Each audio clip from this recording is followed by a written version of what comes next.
Hey YouTube, a few months ago I picked up the Turtle Beach Elite Pro 2 headset. It had been out for a while in the US, but I picked it up day one in the UK. I've been using it exclusively all this time and I finally feel ready to talk about it and let you guys know my thoughts on the headset.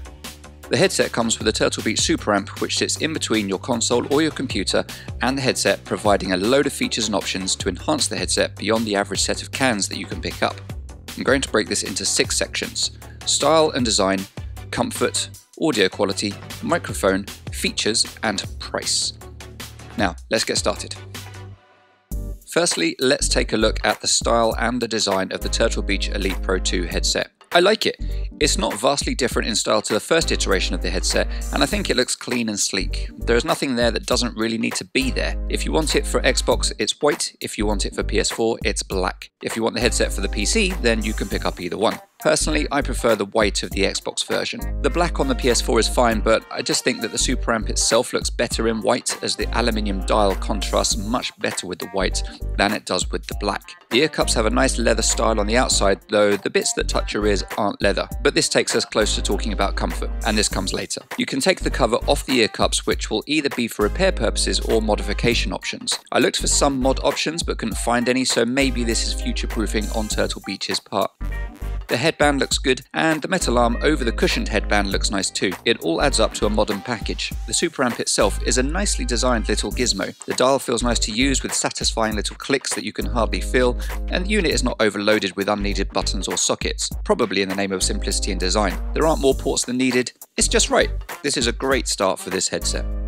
Now we're going to take a look at the comfort aspect of the Elite Pro 2 headset. So the Elite Pro 2 is designed to be comfortable with its big squishy ear cups.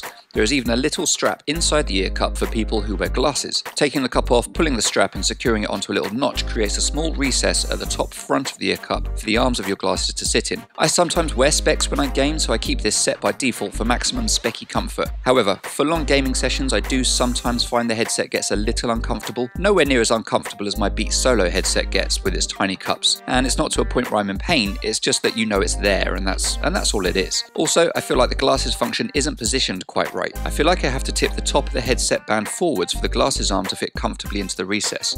Too far forwards. When I wear the headset in what feels like a natural position, it feels like the recess is below the glasses arms. Maybe I just wear my glasses wrongly, I don't know, maybe my head is a funny shape, I don't know. Overall, they are usable over a long session, and they aren't the worst headset when it comes to comfort by any means, but I have certainly felt better headsets over long periods of time. Let's talk about audio quality. This is of course one of the important things about this headset. And this is a tough one. Am I to judge audio quality of the headset itself or the headset with a Super Amp? And the reason for saying this is that without the Super Amp, the headset is a completely different experience. When playing a game, the sound quality is not that different in both setups, but it is quieter without the Super Amp, and it doesn't feel quite right. If you plug the headset into something other than a console, then the sound is hugely unimpressive. It saddens me to say it, but that's the case. There is very little in the way of boom, not much depth, and the sound is just a little bit empty and hollow. When I'm gaming with the full setup, I do enjoy this headset. When I plug it into my laptop and listen to a video that I'm editing, then I just feel sad. It just doesn't sound right at all. However, I am judging this headset as a gaming headset, so how it sounds in any other setup is not really important for the purpose of this video. But be aware of this. If you are thinking of using this headset as a music listening device, then I would suggest looking elsewhere. So, onto game sound. It's good. Quite often voice chat can be too loud. Despite common complaints, this headset goes loud, and this is thanks to a firmware update that came out soon after release. This is easily resolved though by adjusting the game and chat mix using the app on your phone. Once you get that balance right, it's a pretty good headset for listening and working out where people are in an FPS. In a racing game, it is equally good for knowing where around you the other cars are, and so on. You can create different EQ settings and save them so you can have a setup for each game you play, which is really useful. This helps you to get the right audio for you in every game that you play. Overall, when it comes to audio, I would recommend this headset for gaming, but not really for anything else. The Super Amp is absolutely vital here though. Make sure you use it as a complete package to get the best sound from it. Now we're going to talk about the microphone, and this is an area where I think this headset falls down for me. I'm obviously not used to hearing myself the way others hear me over Xbox Live. However, since recording voice chat a little differently, I feel like I don't like the way my voice sounds too much when I hear it back. It's not that I like it that much anyway, to be honest, but since hearing it through this headset, I like it even less. And I assume this is how others are hearing it too. I rarely get complaints about feedback, so it's not the kind of microphone that causes loads of echo or will have people muting you, but I feel like the sound lacks warmth in the voice. Certainly since I started recording my voiceovers with this headset, I feel like the audio isn't as pleasant sounding as my Astro A40s were when I listened back to the voiceovers that I recorded through those. This is one area that I can effectively demonstrate to you though. This voiceover is recorded using the Turtle Beach Elite Pro 2 headset. So if you like the way I sound, then maybe the microphone isn't too bad. Now we're going to talk about the features for the Elite Pro 2 headset, and boy has this headset got a ton of them. And this is really important for this headset as it's one of the key selling points. Let's have a quick look at some of them. You've got the glasses system for improved comfort. You've got the customizable EQ settings. You've got the super hearing setting. You've got the stream output. You've got Bluetooth. It can be used to take calls while you're gaming. It's got the ability to play music in the headset from your phone while you're playing games. You get a free mobile app to tweak all of these features. You've got a chat boost functionality, you've got mic monitoring, you've got a long headset cable, and there's more that I just can't go into here. Now, pretty much all of these features require the super amp, but again, this comes included, so it's really not an issue.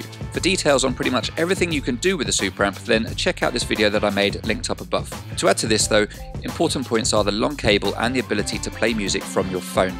I cannot describe the number of times that I get irritated in a game by people playing music. They think it's quiet because they can hardly hear it. They forget that they can hardly hear it because they have a headset on, blocking sound from outside of the headset. However, the microphone in front of their face is not blocking sound, it's amplifying it for everyone to hear except the one person that wants to hear it. If you are this person, then this headset is perfect for you as it allows you to hear the music over your game, but people playing with you won't hear it at all. I can't use this for games like Rainbow Six Siege, but if I'm playing some Forza, then this is great functionality to have included with your headset. Other high points for me are the microphone monitoring so that I can hear myself when I talk. This stops me from being too loud when gaming at night, and it actually mixes quite nicely with the game sound and voice chat of others. All in all, this package has a good feature set and is one of the saving graces of the high price point for this Elite Pro 2 headset. Talking of the price, it is fucking expensive. In the UK, you will be spending £210 to £220 for a pair of these, including the super amp. I have not found the option to just buy the headset without the super amp. You can buy the super amp separately though, as it's the super amp that provides compatibility for either PS4 or Xbox. If you want to get the most out of it on both consoles, then you need both super amps. The super amp itself costs about £110, which means that the headset is probably worth approximately £100 if you were able to buy it standalone. As a package, it's great. Although you can use the headset without the super amp, I really don't see the point. If you want to do this, I think you can buy better headsets for £100. Sure, you lose out on some funky technology, but ultimately, most people manage with just a headset and don't need loads of EQs, unique settings, and so on. So overall, it's an expensive headset. And this makes you think that it's going to be an awesome headset, but in actual fact, as a standalone headset, it's actually not really any better than any other headset that's worth £100 or more when used without a super amp. If anything, they are more like monitor headphones. Monitor headphones are a set of headphones that provide a clean sound with no EQ, and they're mostly used by musicians. The Elite Pro 2s just come with a gadget that makes them better. As you get the super amp with the headset though, it's not really an issue. You can tweak the headset to perform the way you want it to, which is great. You are not restricted to one person's idea of how what you are listening to should sound, and that's what the extra money gives you: control. If you don't have the money and don't want or need all of the options, then just spend £100 on a different Turtle Beach headset or get some Astros perhaps. If you have the money and desire different sound profiles for different games and have really varying chat audio needs, then this headset is probably the good option for you. Just don't bother using them without the super amp.